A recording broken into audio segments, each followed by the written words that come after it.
આ જે ગુનાનો પહેલો જે ગુના જે છે એ છે સંખ્યાબંધ જે લૂંટ છેલ્લા સમયથી થતી હતી પાનોલી, અંકલેશ્વર બી ડિવિઝન વિસ્તાર તથા સુરત ગ્રામ્યના વિસ્તારમાં જે રોડ ઉપર એક કરંજ ગેંગ જે છે એ લૂંટ કરતી હતી. તેને પકડવામાં, તેને ડિટેક્ટ કરવામાં ભરૂચ પોલીસ એલસીબી ટીમ તથા સ્થાનિક પોલીસની સહિયારી મહેનત તથા એક્શનને કારણે એને પકડવામાં, ડિટેક્ટ કરવામાં સફળતા મળી છે.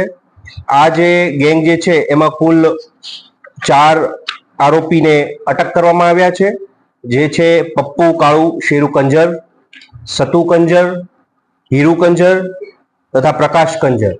આ તમામ જે છે એ રાજસ્થાનના ચિત્તોડગઢ જિલ્લાના રહેવાસીઓ છે, જે સુરત અંકલેશ્વર રોડ ઉપર આજુબાજુ રોડની બાજુમાં પડાવમાં રહી રસ્તા ઉપર જતી ટ્રકોને ટાર્ગેટ કરી તેને યેન કેન રીતે ઊભા રાખી તેને હાથે એને ડિસ્ટ્રેક્ટ કરી અલગ લઈ જઈ અને એના હાથ પગ બાંધી માર મારી અને લૂંટ કરવાની મોડસ ઓપરેન્ડીથી આ પ્રકારની લૂંટો કરતા હતા.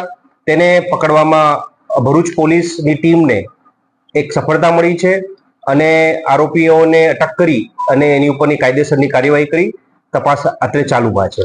એના જેવી જ મોડસ ઓપરેન્ડી છે, એ સેમ મોડસ ઓપરેન્ડી થી આ એમના સગાવાલા જે છે એ જ છે. એ જે આરોપી દેવીલાલ હતા એમનો ભાઈ હોવાનું અમને પ્રાથમિક દ્રષ્ટિએ જાણવા મળ્યું છે, માનો એક શખ્સ જે છે, અને ક્યાંક ને ક્યાંક એ જ એમો, એની જેવી જ એમો આમાં પણ યુઝ કરતા હતા. સર, જે પ્રમાણે અંકલેશ્વર ભવિષ્યની અંદર આ ગુના એટલે આ ગેંગે અહીંયા આ વિસ્તારને એક સોફ્ટ ટાર્ગેટ તરીકે યુઝ કરી રહ્યા છે કે પછી કઈ બીજી રીતે એવું કંઈક જાણશો?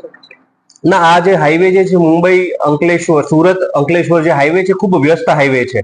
ત્યાંથી ખૂબ મોટા પ્રમાણમાં ટ્રક અને એ પણ રાજસ્થાન બાજુના ટ્રકોને આ લોકો ટાર્ગેટ કરતા હતા અને એ ખૂબ વ્યસ્ત વિસ્તાર હોવાને કારણે તથા અને લૂંટ કરવી એ એમના માટે અહીંયા એક અનુકૂળ જે એમને એક જગ્યા પણ મળી રહે છે.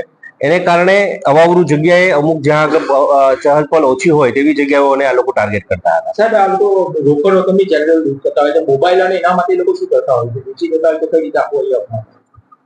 એ લોકો મોબાઈલ છે વેચીને પણ એનો ઉપયોગ કરતા હોય છે, રોકડની લૂંટ કરતા હોય છે. સાથે સાથે એમના કેટલાક ચોરીના ગુનાઓ પણ અમારા ધ્યાનમાં આવ્યા છે કે જેમાં એ લોકો નાસ્તા ફરતા છે. 2 એવા પણ ગુનાઓ છે કે જેમાં એ લોકોએ ઘરફોડ કરી છે.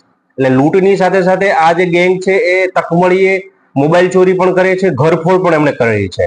જેમાં અંકલેશ્વર પોલીસ સ્ટેશન, એ ડિવિઝન પોલીસ સ્ટેશન તથા રાજપારડી પોલીસ સ્ટેશનની ઘરફોડ પણ આ સાથે એમાં એ પણ નાસ્તા ફરતા હતા, એને પણ અમે પકડી પાડ્યા છે. આ સિવાય હજુ કેટલા આરોપી પકડવાના બાકી છે? આ સિવાય એક આરોપી જે છે રામલાલ, એ હાલમાં ભાગી ગયેલ છે, પણ એ પણ ટૂંક જ સમયમાં પોલીસની ગિરફ્તમાં હશે. Thank you.